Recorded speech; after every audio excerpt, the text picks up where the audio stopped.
Hello everyone, তো এই যে বিয়ে বাড়ি চলে এসেছি, দেখো সব নাচানাচি হচ্ছে সামনে, আর আমি তো এসেই আগে দেখে লোভ সামলাতে পারিনি, তো ফুচকা খেয়ে এই যে মেন কোর্সে চলে এসেছি।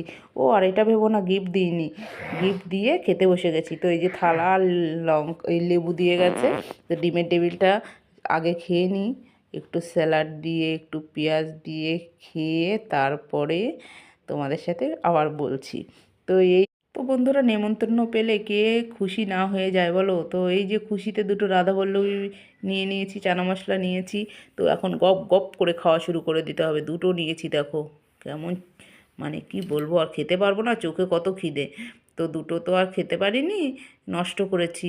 তো এই যে একটু ভাত একটু ডাল তো খেতেই হবে, বিয়ে বাড়ির অনুষ্ঠান বাড়ির মেন কোর্স ডাল আর ভাত। আর এই যে চিকেন দিয়ে যাচ্ছে, এবার চিকেন দিয়ে আরাম করে। তো বন্ধুরা, লেগ পিস তো আরাম করে খাচ্ছি, তো বাড়িতেও হাড় গোড় চিবিয়ে চাবিয়ে খাই, তো ওখানে তো আর হয় না ওরকম।